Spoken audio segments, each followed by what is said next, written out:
This Thanksgiving was the first time that my wife and I had gone back to Iowa for a holiday since my mom passed away in 2015. So typically what would happen is I would call my mom and I would tell her what days we were planning to come back for the holiday. And when we would show up, everything was magically in place. Everybody was together. Everybody was ready to have good quality family time. But this time was different. See, my mom was the glue. She was the unifier in our family. And without her, we were divided, though unintentionally. See, on the one hand, I called my dad and I told him, and my brother, told them when I was coming. I did the same thing that I always did. But I didn't go much beyond that. And when I got there, my dad is in the country doing his thing. My brother's in the city doing his thing, and both were expecting us to come to them. And I was bouncing back and forth between my dad and my brother, frantically trying to get everybody together in a unified place to have some good quality family time. What we didn't realize is that none of us had put in that hard work that my mom so often put in to unify us. And we took for granted the unification that my mom brought to this family. And so as I began grieving the fact that we had become dividers in our family, I began grieving the disunity in my family. I realized that many pastors and many Christians today are grieving the exact same thing in their churches. So ask yourself this question: are you a divider or are you a unifier in your local church? I think if we asked ourselves that question honestly, many of us might find that we are unintentionally causing division in our own churches. So I have some diagnostic questions for us, or questions, I suppose. If you've ever chosen not to fellowship with another believer over a minor theological issue, such as 5-point Calvinism or when the rapture is going to happen, you might be a divider. Or if you've never gone out of your way to fellowship with another believer in your church from a different culture, you may unintentionally be a divider in your church. Or how about if you've ever left a church service, or a church for that matter, because the worship style wasn't the kind that you prefer? You might be a divider. I use those three examples because at some point in my life, I've done each of those things. And we all have this tendency to want to be comfortable. We all have this tendency to want to be right. And sometimes we prioritize those things in our lives. But the first priority of a Christian should be unity in the local church.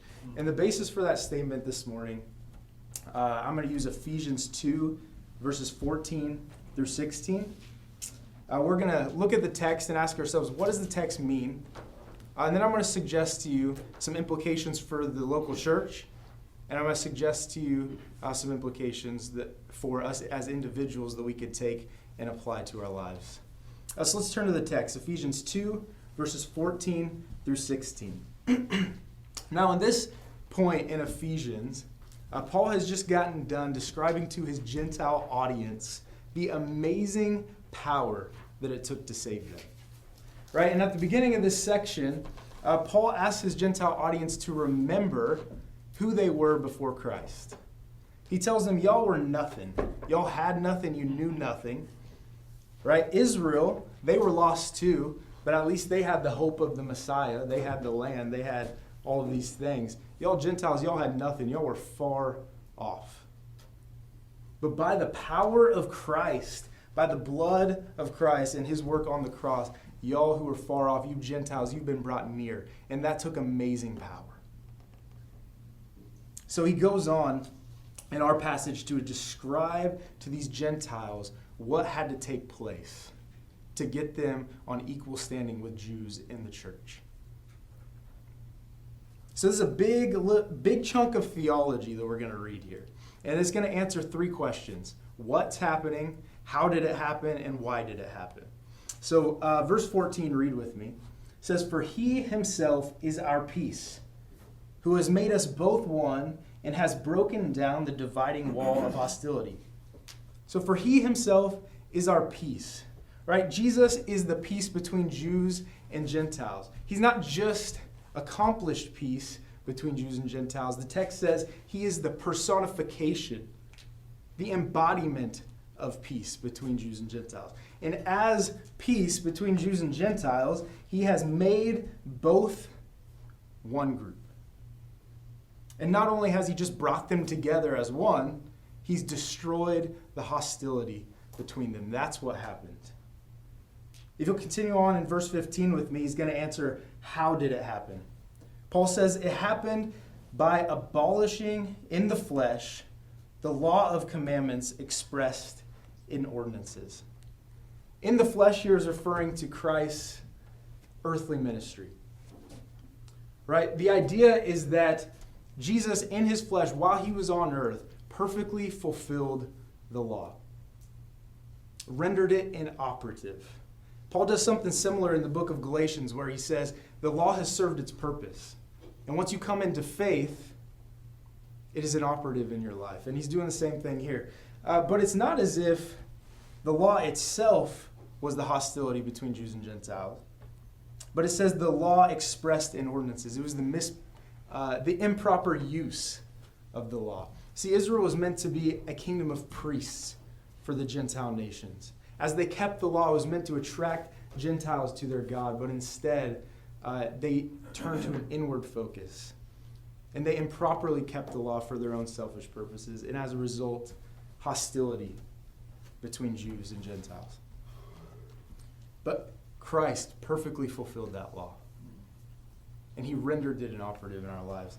And that's how he made the two one. And that's how he destroyed hostility. But why did he do it? Continue on with me in verse 15.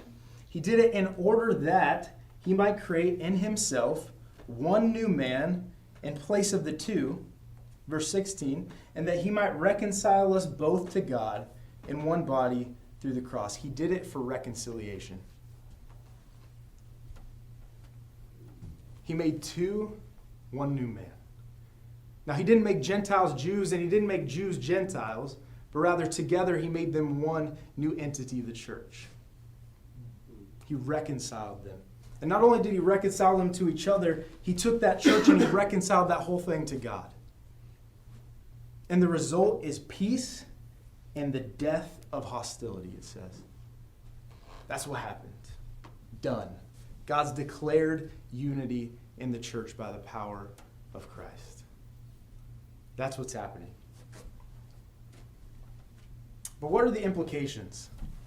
Right? We could take all kinds of implications from this theology that we just read, and we could speculate, but I really want to try to stay close to what Paul does with this theology through his epistles. So let's look at some implications for the church. So if you just follow with me, follow your eyes down just a few verses later, verses 21 and 22.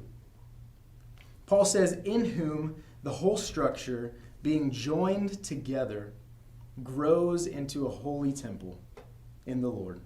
In him you also being built together into a dwelling place for God by the Spirit. So there's a sense in which in the passage we read previously, that God has declared unity in the church. It's done. It's happened. It's accomplished. But as we read here, there's another sense in which God, through the Spirit, is continually in process of unifying the church. And in other places, Paul invites us in with the Spirit to be a part of that unifying process. So I'm going to go on a little bit of a detour here. So the picture that Paul has painted is of individual stones, individual church members being joined together into a unified structure for the dwelling place of God. The church is a temple, he's saying, and it's continually being joined together. I'm going to take a little detour to 1 Corinthians. Y'all don't need to follow me there, but follow me in logic. If you remember the 1 Corinthian church, these guys are divided. Right? Paul's writing to unify them. On one hand, there's people who say, I follow Paul. Some people are saying, I follow Apollos. Some people are saying, I'm wiser and prettier than you. Right? They're saying all kinds of these things, and it's totally divided the church. And Paul is going to give them some strong words. In chapter 3 of 1 Corinthians, Paul says this, do y'all not know that y'all are God's temple, unified, and that God's Spirit dwells in you. That's what he just said in Ephesians. If anyone destroys God's temple, God will destroy him. For God's temple is holy, and you are that temple. Now, Paul's talking to people inside the church, inside this temple. And what are they doing? They're dividing. They're tearing down this temple. They're not participating with the Spirit in the unification of this building. But is this just an empty threat that God will destroy him who destroys the temple? Does Paul just say that for the heck of it? Well, let's see what happens in 1 Corinthians. If you remember, think forward with me to later on in the book where Paul starts talking about the Lord's Supper. We all like to quote that passage. But what's happening there is some people are getting drunk. Some people are eating way too much, and they're quarreling. All kinds of things are going on at the Lord's Supper of all places, and Paul is not having it. Right? Paul sharply rebukes these people. And in chapter 11, verses 29 and 30, he says this to them. For anyone who eats and drinks without discerning the body, the unity, eats and drinks judgment on himself. That is why many of you are weak and ill, and some have even died. What's happening here? Why are some weak? Why are some ill? Why have some died? Well, what's happening is that they're tearing down the temple. They're dividing the body, and God, as a result, is tearing them down. Now, I don't point that out to strike fear in us, although a certain amount of fear is healthy. But I say that to make the point that God is willing to go to great lengths to preserve the unity in the church. And we have the opportunity to participate with him in that. So now that y'all are thoroughly depressed, I want to strike a more positive note and talk about some of the positive implications for us as individuals. I want to suggest to you that the first priority of a Christian should be reconciling any disunity within the church. So often when we want to make world missions or evangelism our first priorities, and those things are priorities. But our first priority ought to be reconciliation. As the body of Christ, how can we carry the head, which is Christ, to the nations if our legs are walking in two different directions? Our first mission ought to be unity. But what are some ways that we can prioritize unity in our churches? I have 3 suggestions for you. First, sacrifice your need to be right for the sake of unity. Remember those folks back in 1 Corinthians? Right? They're saying, I follow Paul. No, I follow Apollos. Right? Politically, they're divided. They're saying, I'm wiser and prettier than you. Theologically, they're divided. They could not set aside their pride long enough to be unified in the church. And we can learn from that mistake. Sacrifice your need to be right this week and choose to fellowship with one person this week that you disagree with radically. The second way that you can prioritize unity within your church this week is by reaching across the cultural boundaries, barriers, and worshiping and fellowshipping and eating with somebody from another culture in your church. Take them out to eat. Experience worship the way that they worship. Give it a shot. The third way I want to suggest that you can prioritize unity in your own church is to focus on the source of our peace. Remember, the first few words in Ephesians says that he himself is our peace. A.W. Tozer says it perfectly in his when he says this. Has it ever occurred to you that 100 pianos, all tuned to the same fork, are automatically tuned to each other? They are of one accord by being tuned not to each other, but to another standard, which each one must individually bow. So 100 worshipers meeting together, each one looking away to Christ, are in heart nearer to each other than they could possibly be, were they to become unity conscious and turn their eyes away from God to strive for closer fellowship.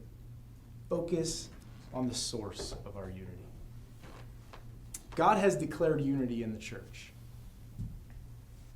but he's also in process of unifying us, and he's invited each and every one of us to participate with him in his ministry of reconciliation. So in the midst of a divided world and a divided country and many, many divided churches, be a unifier and not a divider. Thanks.